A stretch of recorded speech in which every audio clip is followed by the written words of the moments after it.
Hi everyone, this is Paul Garrard. I'm founder and president of PGPresents, an independent student loan consulting company. We've put together a series of repayment modules to help you guys do a better job of managing your student loans. Module number 2 is a very short module on the repayment plans for federal student loans. As we mentioned in module number 1, the third step in helping to determine the best repayment strategy for you as you enter repayment is to actually choose a repayment plan. Once you know what you've borrowed, who you're working with, and when the loans are coming due, and you have a pretty good idea about how you want to go about approaching student loan repayment, then it's time to choose a repayment plan. There are multiple repayment plans on federal loans, but as we mentioned in module number 1, they all fall into two categories: time-driven plans and income-driven plans. So let's take a look at each of these. Now, with time-driven repayment plans, your loan servicer takes your total debt, principal, and interest, and they spread it out or amortize it over a designated period of time, 10 years or 25 years. 25 years is the longest period of time you have to repay loans that have not been consolidated. If you consolidate, you can actually extend that 5 years to a 30-year plan. So they take your debt and they spread it out over the designated period of time.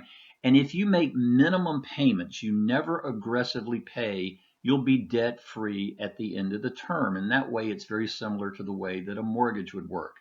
Please note that the payment calculation has absolutely nothing to do with income, family size, your marital or tax filing status. And that's one of the benefits of these programs for borrowers who can afford the payments, because they always know what their monthly payment is going to be. Once again, there are level plans and graduated versions of these plans. You can actually start in a time-driven plan and switch to an income plan later if needed. We will also say that while this module is targeted specifically to federal repayment plans, time-driven repayment plans are very typical of private loan programs. So if you have any private loans from college, or perhaps a post-bac program, or you took out a private loan while you were in medical school, in all likelihood, the repayment plan will be based on a time period. Now, if you can't afford repayment under a time-driven repayment plan, which is often the case for medical residents and fellows, that's where the income-driven repayment plans come into play. And once again, there are a number of the different plans available under income-driven repayment. The newest ones are pay and repay, pay-as-you-earn, and revised pay-as-you-earn. We have a separate module on these plans. The income-driven repayment plans are designed for borrowers who simply cannot afford payments under a more aggressive plan like the standard 10-year plan.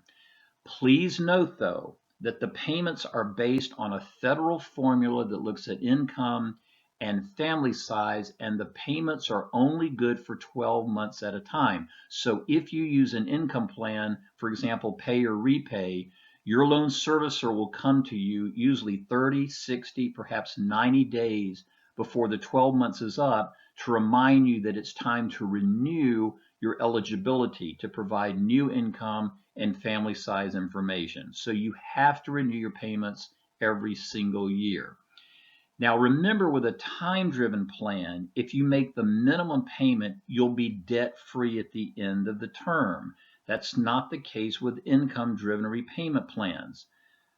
With an income-driven repayment plan, whether you use pay, which has a 20-year term, or repay that has a 25-year term, if you get to the end of the term and you've still not retired your debt, the debt will be forgiven by the federal government regardless of where you've been working, what kind of employment you've had. This forgiveness has absolutely nothing to do with the Public Service Loan Forgiveness Program. This is what I call term forgiveness. You get to the end of the term and you still haven't paid the debt off. In that case, the government forgives the debt, but the amount forgiven is considered taxable income at that time. And that is not the case with the forgiveness amount under the Public Service Loan Forgiveness Program. So once again, income-driven repayment plans, the payments are based on income and family size, and they change every year. This is the end of module number 2.